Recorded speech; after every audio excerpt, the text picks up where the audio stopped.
Bonjour à tous, bonjour frères et sœurs. Je suis très heureux de pouvoir de nouveau partager la parole de Dieu avec vous. Nous n'avons pas encore repris les réunions publiques à l'église et je sais que cela nous tarde à tous, mais encore un peu de courage frères et sœurs. Et par la grâce de Dieu, cela arrivera très prochainement, en tout cas nous l'espérons. Je vous propose de lire un texte avec moi, ce texte qui se trouve dans le livre des Juges au chapitre 8, et nous allons lire à partir du verset 4. Il s'agit de Gédéon, et voilà ce qui est écrit. Je lirai dans la version Parole de vie. Gédéon et ses 300 hommes arrivent au fleuve Jourdain, et ils le traversent. Ils sont épuisés, mais ils continuent à poursuivre leur ennemi. Quand ils arrivent à la ville de Sukkot, Gédéon dit aux habitants, « S'il vous plaît, donnez des galettes de pain aux hommes qui sont avec moi, car ils sont épuisés. Je poursuis les rois madianites, Zéba et Salmouna. » Mais les chefs de Sukkot répondent, « Pourquoi devons-nous donner à manger à ton armée? Est-ce que tu tiens déjà Zéba et Salmouna en ton pouvoir ?» Gédéon leur répond, « Eh bien, quand le Seigneur m'aura livré Zéba et Salmouna, je vous fouetterai avec des branches d'épines et des chardons du désert. » De là, Gédéon va à Pénuel et il demande la même chose aux habitants. Les gens de Pénuel lui répondent comme ceux de Sukkot. Gédéon leur dit, « Quand je reviendrai après ma victoire, je détruirai la tour de votre ville. » Zéba et Salmouna sont à Karkor avec leur armée. Maintenant, elle compte seulement 15 000 hommes. C'est tout ce qui reste de toute l'armée des nomades de l'Est. En effet, 120 000 soldats ont été tués. Gédéon suit la piste des nomades à l'est de Noba et de Yugboa, et il bat l'armée qui se croyait en lieu sûr. Zéba et Salmouna fuient, mais Gédéon les poursuit. Il attrape les deux rois de Madian, Zéba et Salmouna, et il répand la peur dans toute leur armée. Amen. On se souvient que Gédéon est cet homme choisi de Dieu, appelé de Dieu, pour un but, une mission spéciale, particulière, c'est de délivrer Israël de l'oppression de Madian. Gédéon va être formé, façonné, il va être amené, lui, dans une obéissance envers Dieu et sa parole, ce qui va l'amener à être un instrument entre les mains de Dieu pour amener cette victoire et cette délivrance. Dans les chapitres précédents, nous n'avons pas pu tout lire, bien évidemment.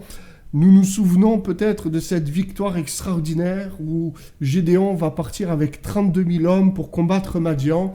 Et Dieu va l'arrêter en lui disant, « Mais attends, il y a trop de personnes, il faut réduire les effectifs. » Et de 32 000 hommes, Gédéon va garder que 300 hommes, 300 soldats avec lui pour aller à la bataille.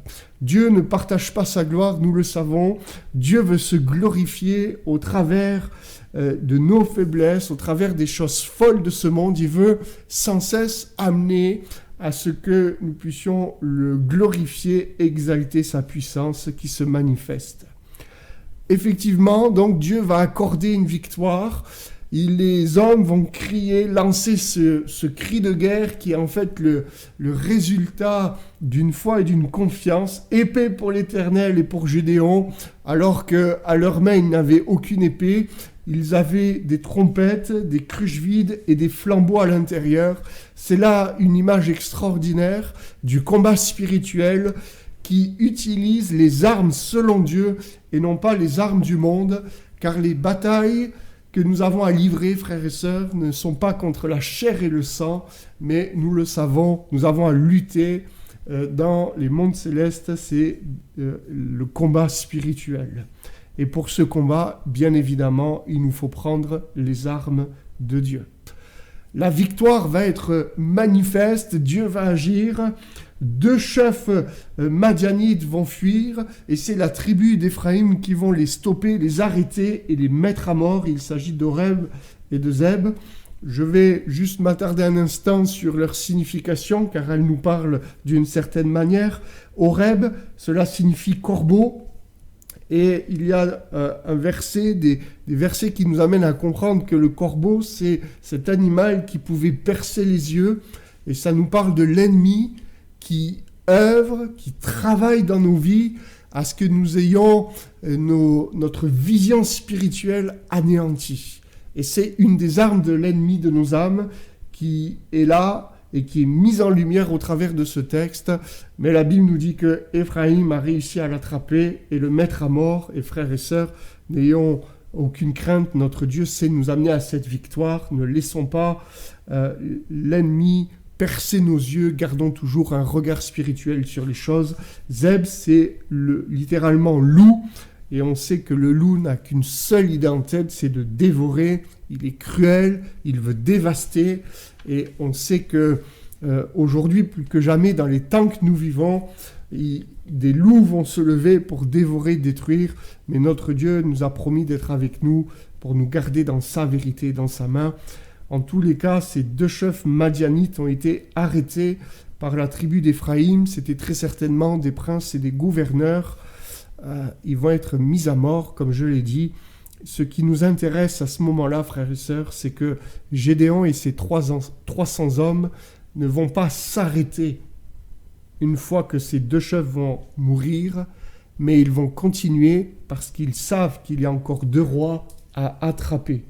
Et ce texte nous amène véritablement à comprendre la persévérance dans l'épreuve, la persévérance dans le combat, à aller jusqu'au bout, parce que c'est la volonté de Dieu que nous puissions aller ensemble jusqu'au bout. La Bible nous dit, c'est ce que nous avons lu, que Gédéon et ses 300 hommes avec lui vont arriver au Jourdain, à ce fleuve, et qu'ils vont le traverser parce qu'ils avaient toujours en tête d'arrêter ces 2 rois. Ils vont traverser malgré la fatigue. Il y a ce verset extraordinaire que peut-être vous avez déjà souligné dans vos Bibles. Fatigués, mais poursuivant toujours. La version Parole de vie nous dira ils sont épuisés, mais ils continuent à poursuivre leur ennemi. Et c'est là une belle image de nos vies. Ce n'est pas la fatigue qui nous arrête, mais même quand nous sommes fatigués, il y a cette ressource en Christ, les forces de notre Dieu qui viennent et qui nous environnent pour nous amener à persévérer et à continuer à aller au combat pour attraper l'ennemi, c'est-à-dire avoir la victoire. Il y a dans ce moment-là une image intéressante de ce que Dieu veut rappeler à nos cœurs. On pourrait la traduire ainsi, c'est l'image de la marche par l'Esprit. Ce qui nous sera révélé bien sûr avec le Nouveau Testament. Dans la Nouvelle Alliance, il y a des préfigurations et il me semble que Gédéon nous enseigne sur cette marche selon l'Esprit. Gédéon lui-même a été saisi par le Saint-Esprit une fois qu'il est rentré dans cette obéissance, dans ce que Dieu voulait. Le Saint-Esprit l'a saisi, il était rempli de l'Esprit de Dieu, il était capable, saisi pour aussi combattre les batailles de Dieu et à la méthode de Dieu. C'est aussi cela, la marche selon l'Esprit, c'est-à-dire faire ce que Dieu veut et non pas faire et accomplir notre propre volonté. On peut aussi souligner que même dans cette obéissance, même dans cette marche selon l'Esprit, Gédéon a rencontré de l'adversité. Bien sûr, il y avait Madian, mais il a rencontré une adversité de la part d'Éphraïm, c'est-à-dire, on pourrait le transposer ainsi, il a rencontré une adversité de la part de sa propre patrie. Ça nous parle de ce que nous pouvons quelquefois rencontrer dans nos vies par rapport à notre propre famille, des personnes qui nous entourent, qui sont chères à nos cœurs. C'est pas toujours évident, il y a des incompréhensions et Gédéon a vécu cela alors qu'il était dans l'obéissance, alors qu'il était rempli du Saint-Esprit. Et je veux vous encourager, frères et sœurs, parce que la marche selon l'Esprit ne nous amène pas à ne pas avoir de difficultés ni d'adversité, mais cela nous amène à avoir toujours cette bonne posture, ce bon positionnement devant notre Dieu afin de le glorifier et de le servir. Pourquoi le Saint-Esprit a souligné ces 2 points, arriver au Jourdain et le traverser? Le Saint-Esprit aurait pu prendre un raccourci en nous disant simplement qu'il a traversé le Jourdain, mais il a voulu marquer ces deux temps. Deux temps, frères et sœurs, qui nous amènent un tout petit peu plus en profondeur dans la vie de disciples, en ce qui nous concerne maintenant, car Gédéon aurait pu refuser de traverser le Jourdain. Mais ça n'a pas été le cas. Gédéon nous montre que la marche par l'Esprit nous amène sans cesse dans une profondeur plus importante avec Dieu. Le Jourdain, vous le savez, cela symbolise la mort à soi, le dépouillement, c'est-à-dire que au sein même du combat, cela nous montre que Dieu se sert de ce qui se passe dans nos vies pour nous amener sans cesse dans cette mort à nous-mêmes, ce dépouillement pour revêtir Christ. C'est ce que nous pouvons comprendre à la lumière du Nouveau Testament. On pourrait le dire d'une autre manière, Gédéon a été confronté à cette question, et c'est une question à laquelle, finalement, nous sommes nous confrontés, on pourrait presque dire tous les jours de notre vie, frères et sœurs. Allons-nous continuer à marcher selon l'Esprit, ou, à certains moments, est-ce que nous ne sommes pas tentés de marcher selon notre propre chair? C'est ce que symbolise cette étape. On ne sait pas combien de temps ça a duré, peut-être qu'elle a été courte, peut-être que ça a été un peu plus long, on ne sait pas. Cette étape en tout cas au Jourdain. Dans le combat, dans l'adversité, alors qu'il faisait la volonté de Dieu, Gédéon a été confronté à cette question. Cela nous amène à nous, frères et sœurs, dans notre obéissance, lorsque nous faisons la volonté de Dieu, il y aura toujours des moments où Dieu va nous amener à continuer, à vouloir continuer, coûte que coûte, pour lui obéir, pour l'honorer et pour faire sa volonté. Allons-nous continuer à marcher selon l'Esprit? Allons-nous traverser le Jourdain ou allons-nous nous arrêter? Allons-nous traverser le Jourdain pour avoir la victoire totale ou allons-nous nous contenter des 2 chefs qui ont été attrapés? Allons-nous nous contenter des victoires passées et de nous arrêter au Jourdain? C'est ces questions qui nous sont posées. L'apôtre Paul posera cette question d'une manière un peu différente dans son épître aux Galates. Il dira au chapitre 3, verset 3, « Après avoir commencé par l'Esprit, voulons-nous finir par la chair ?» Et c'est une question qui est extrêmement importante parce que commencer par l'Esprit, c'est continuer dans l'Esprit et c'est comprendre que quelquefois, même dans la marche par l'Esprit, il y a de la difficulté, il y a des souffrances, il y a de l'opposition, il y a une fatigue qui est là et notre nature peut nous amener quelquefois à arrêter et à capituler pour reprendre les rênes un peu en disant d'une certaine manière, écoute Seigneur, là j'en peux plus, j'arrête, je fais une pause. L'Épître aux Galates nous amène dans cette réalité également où marcher selon l'Esprit, c'est semer selon l'Esprit. La version Parole de vie dira semer ce qui plaît à l'Esprit Saint. En fait, c'est une réalité qui nous échappe quelquefois, même souvent, lorsque nous sommes enfants de Dieu. Nous n'avons pas cette notion que tout ce que nous faisons, c'est comme une semence. Lorsque nous obéissons à Dieu, lorsque nous faisons sa volonté, lorsque nous marchons sur son chemin, lorsque nous faisons aussi les œuvres qu'il a préparées pour nous, tout cela, en fait, c'est une semence spirituelle qui est amenée à être moissonnée, à, d'une certaine manière, apporter du fruit. C'est des choses que nous savons, que nous connaissons, mais l'apôtre Paul, dans l'Épître aux Galates, au chapitre 6, nous rappelle ces réalités et il est intéressant de mettre ces 2 textes en parallèle, car nous voyons bien le but de Dieu, le projet de Dieu, c'est de nous amener à persévérer. C'est de nous amener à aller jusqu'au bout, à continuer, coûte que coûte, pour rester sur son chemin et établir son royaume selon ses directives. La marche selon l'esprit, frères et sœurs, ce n'est pas uniquement les manifestations de puissance, de miracles, les prodiges, l'autorité sur les puissances mauvaises, les dons spirituels, etc. Mais c'est aussi la force de persévérer lorsque nous sommes fatigués. C'est aussi la force de continuer, même si notre propre chair nous dit d'arrêter. C'est aussi le désir de plaire au Seigneur qui doit prédominer sur nos propres désirs, sur notre propre volonté. Oui, frères et sœurs, le Saint-Esprit, Dieu, connaît très bien notre cœur. C'est pour cela qu'il nous avertit tout au long de la parole, qu'il avertit aussi Paul, ces chrétiens des églises de Galatie, où il nous dit, mais faites attention parce que vous pouvez semer pour votre chair et vous pouvez aussi semer pour l'esprit. La finalité est complètement opposée. Semer pour notre chair, c'est la destruction. Semer pour l'esprit, c'est la vie éternelle.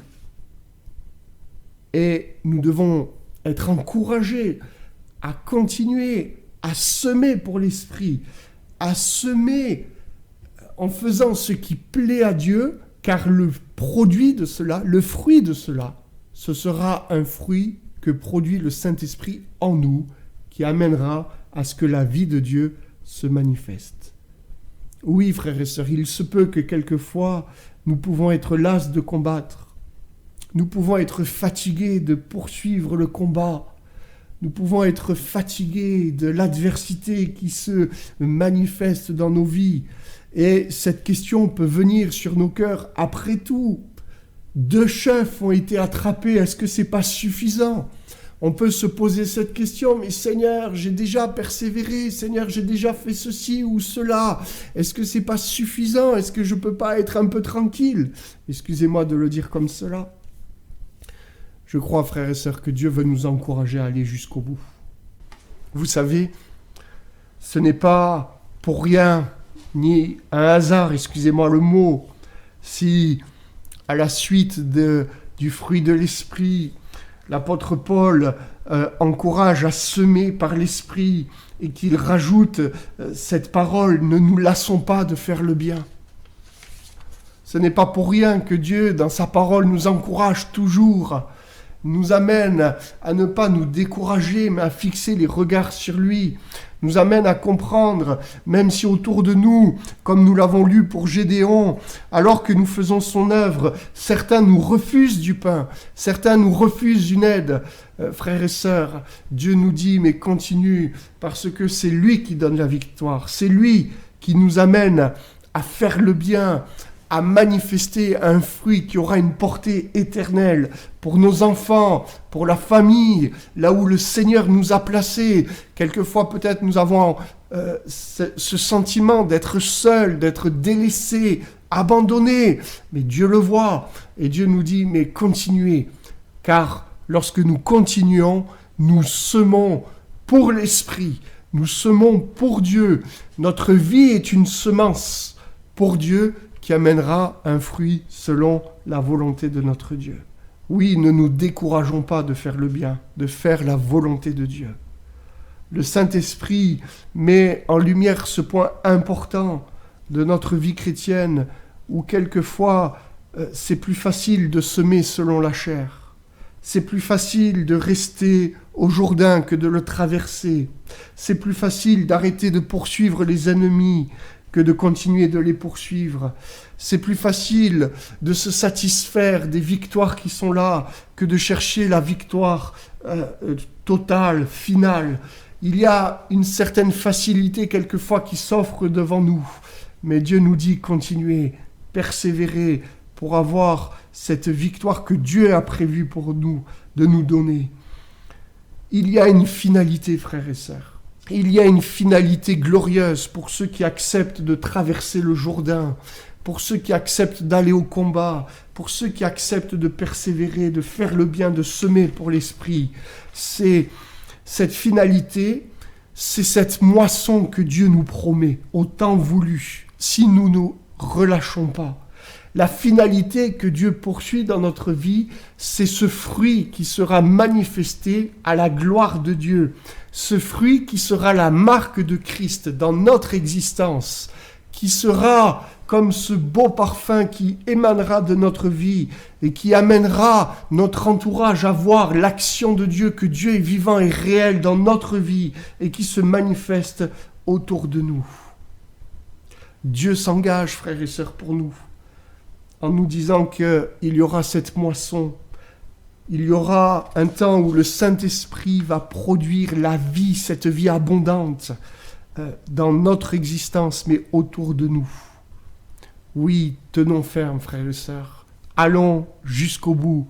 Restons attachés à notre Dieu et soyons sûrs que l'Esprit de Dieu agira en nous, produira la vie, de la même manière que Gédéon a poursuivi, fatigué, mais poursuivant toujours. On lui a refusé du pain, il a continué. On lui a refusé de l'aide, il a continué. Il a attrapé les rois, il a fait la volonté de Dieu. Il a honoré Dieu et Dieu l'a honoré. Frères et sœurs, soyez bénis et encouragés. Que Dieu vous renouvelle, que Dieu vous aide, que Dieu vous communique ses forces, son énergie à aller jusqu'au bout et à prendre cette victoire qui est là, qui veut manifester pour sa seule gloire. À très bientôt, frères et sœurs.